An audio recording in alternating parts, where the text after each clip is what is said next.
Shalom, bonjour encore peuple de Dieu. Je salue toutes les familles qui me suivent en ce moment. Je suis très heureux, vraiment très content d'être dans vos maisons, dans votre salon, dans votre chambre, où que vous êtes en train de me suivre, à n'importe quel moment. Je ne sais pas si vous êtes le soir ou le matin à midi. Aujourd'hui, j'aimerais nous entretenir sur les deux dimensions qu'il y a dans le culte familial. J'aimerais vraiment vous expliquer quelque chose d'assez particulier.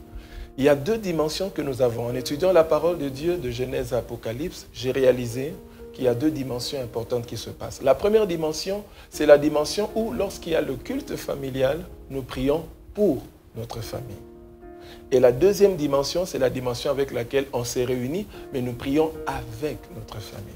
Je vais lire un texte très simple qui va nous aider à comprendre la différence. Dans la première dimension, voici l'exemple. Dans Job chapitre 1er au verset 5, je commence à partir de 4. « Or, chacun de ses fils recevait à tour de rôle ses frères pour un festin.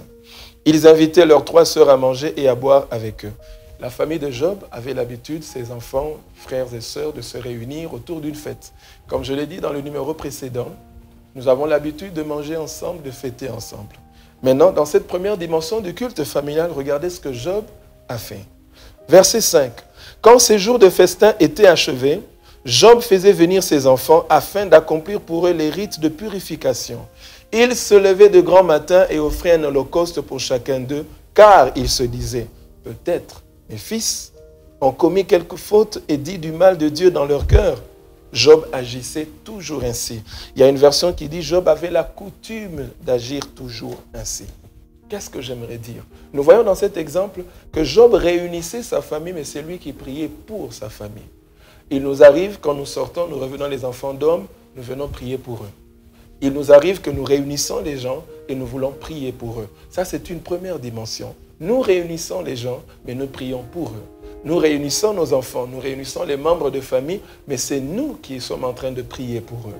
Ça, c'est possible. Mais cette première dimension est incomplète. Pourquoi? Parce que cette première dimension nous fait rater certaines choses. Je m'explique. Dans la deuxième dimension, c'est la dimension de prier avec. Qu'est-ce que je veux dire par là? Job a eu un travail qui était à moitié parce que dans la dimension où nous prions pour nos familles, nous ne les apprenons pas à prier avec nous. Mais dans la deuxième dimension, c'est ce caractère participatif. C'est cette dimension d'implication et c'est cette dimension pédagogique où nous apprenons à nos enfants, à nos membres de famille, à prier aussi avec nous. Lorsque nous prions avec notre famille, nous allons remarquer ceci. Ils vont apprendre à prier comme nous. Ils vont apprendre à aimer Dieu comme nous. Vous allez même être étonné de voir que les enfants font certains gestes comme vous. J'ai même vu un enfant qui commençait à imiter le parler en langue de sa mère. Pourquoi? Parce qu'à force de prier avec, les enfants ont tendance à copier ce qu'ils voient et non souvent ce qu'ils entendent.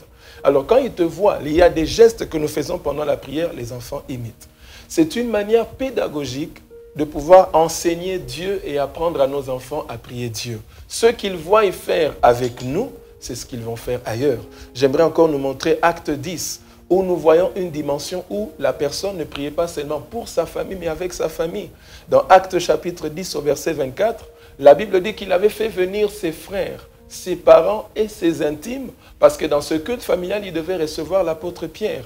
Nous voyons que Corneille ne se limitait pas à prier et à faire des offrandes, mais c'était quelqu'un qui apprenait à sa famille à prier avec lui.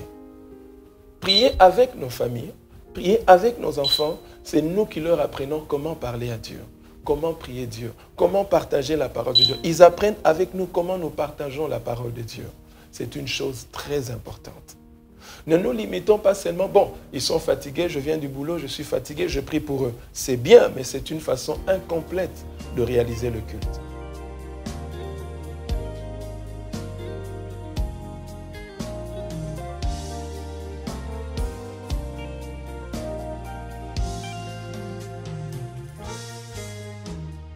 Souvenez-vous que Isaac, lorsque Abraham est monté à la montagne pour adorer Dieu, il a dit à son fils, nous allons monter à la montagne pour adorer Dieu.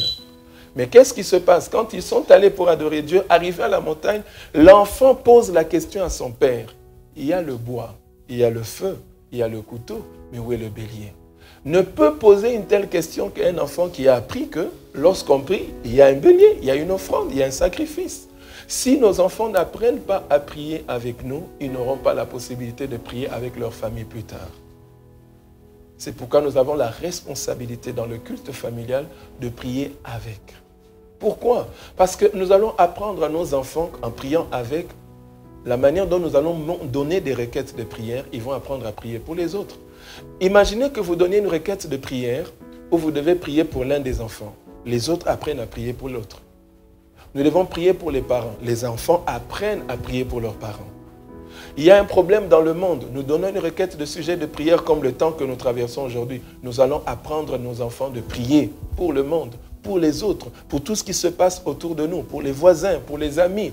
Parce que si nous ne le faisons pas, nous ne leur apprenons pas qu'on demande à Dieu. On ne leur apprend pas qu'on cherche Dieu. Mais si quelqu'un fait cela dans sa famille, nous sommes en train d'imprimer l'amour de Dieu. Nous imprimons l'esprit de la prière. Nous imprimons la communion fraternelle par le culte familial. Ils vont apprendre à se soutenir les uns les autres. C'est une chose très importante. Lorsque nous prions que pour les enfants, c'est une manière passive de faire le culte familial. Ils sont là, ils entendent et ils reçoivent, mais ils ne sont pas actifs. Prier pour, c'est nous qui sommes actifs et eux passifs, ils reçoivent. C'est comme dans Genèse 49 au verset 1, la Bible dit que Jacob a rassemblé ses fils pour prophétiser sur eux. Ça c'est eux, ils participent mais de manière passive. Ils ne sont pas actifs dans cette prière. Ils entendent et ils reçoivent. Mais lorsque nous prions avec eux, nous les amenons à être actifs eux-mêmes, c'est-à-dire nous leur poussons eux-mêmes à prier. On lance une requête, tout le monde apprend à prier, à demander pardon à Dieu, invoquer le feu, à prier pour ça, à intercéder pour les autres, à demander la puissance du Saint-Esprit. Ils s'exercent eux-mêmes à prier Dieu. C'est comme ça que le jour où vous n'êtes pas là, ils peuvent prier eux-mêmes. Mais si nous ne prions pas avec eux, comment vont-ils apprendre la prière? C'est un élément très important. Laissez-moi vous dire, quand est-ce qu'on peut prier dans la première dimension et quand est-ce qu'on peut prier dans la deuxième dimension? Oui, dans l'exercice de la bénédiction de la famille, c'est à ce moment-là que la première dimension intervient plus souvent. Lorsque je dois prier pour les enfants qui sont malades, lorsque je dois bénir ma famille, là, j'ai cette dimension-là. Je les rassemble. Je dis, bon, ok, aujourd'hui, c'est moi qui vais prier pour vous. C'est une dimension. Lorsque vous avez l'habitude de rassembler vos enfants une fois l'année, c'est cette première dimension qui intervient, comme dans le cas de Job. Ils ont déjà grandi, ils sont déjà chez eux, ils sont déjà des grandes personnes, ils sont déjà mariés. Vous pouvez vous réunir une fois le mois, une fois l'année. Et c'est à ce moment-là, comme Jacob, je rassemble mes enfants. Et je dis aujourd'hui, c'est moi qui vais vous bénir. Ça, vous rassemblez, mais c'est vous qui priez pour. Mais il y a une dimension où elle est vraiment pédagogique, elle est vraiment importante. C'est lorsque nous tous nous sommes réunis et nous prions ensemble. Prier avec ta famille aidera ta famille à connaître comment Dieu agit. Comment Dieu parle, comment Dieu agit, comment il faut parler à Dieu. C'est une dimension très, très, très importante. Donc, je soutiens que nous puissions avoir ces deux dimensions dans notre culte familial. Il y a un moment où nous prions pour, c'est une bonne chose, mais c'est à 50%. Mais l'une des bonnes choses que nous devons faire, c'est apprendre à prier avec nos membres de famille. Combien d'hommes, il se dit, il est pasteur, il est homme de Dieu, il est homme d'affaires, je prie pour ma famille. Oui, en tant qu'intercesseur, c'est une très bonne chose, félicitations. Mais en tant que responsable spirituel, nous devons apprendre à prier avec. Prie avec ta femme, c'est une autre dimension. Prie avec ton mari, c'est une autre dimension que tu vas vivre. Prie avec tes enfants, c'est une autre dimension. Je nous invite à faire ces expériences-là. Alléluia. Et j'ai remarqué ceci, lorsque nous prions avec nos enfants, si nous avons l'habitude de dormir pendant que nous prions, les enfants aussi vont copier cette habitude. Parce que la valeur que vous attachez à la prière, c'est ce que nous allons communiquer à eux-mêmes. Ils auront la même valeur de prière. Alléluia. Donc je nous invite à le faire. Donc quand il y a besoin de prière dans la famille pour un sujet particulier, apprenons à nos familles à prier ensemble. Je termine en disant ceci. Le culte familial a deux dimensions. Il y a un moment où nous prions pour, et à un moment, nous prions avec. Il est beau pour des frères de prier ensemble. Job et Corneille sont deux exemples. Dans l'Ancien comme dans le Nouveau Testament, nous avons l'habitude de prier pour. C'est une bonne chose. Mais nous cultivons l'habitude de prier avec. Ça ne demande pas des milliards de phrases. Ça ne demande pas des millions de secondes. Ça ne demande pas des heures et des heures. Mais peut-être 1 minute, 2 minutes, 3 minutes où nous prions ensemble. Pour la famille. Pour les uns et les autres, et Dieu nous fera grâce. Je vous remercie de nous avoir suivis. Et je prie Dieu qu'il vous bénisse à travers ce programme. Que Dieu nous accorde d'entrer dans ces deux dimensions où nous allons prier pour la famille et où nous allons prier avec nos familles. Que le shalom de l'Éternel soit sur vous et que l'Éternel vous accompagne dans vos maisons. Au nom de notre Seigneur Jésus-Christ, nous avons ainsi prié. Amen. Que Dieu vous bénisse.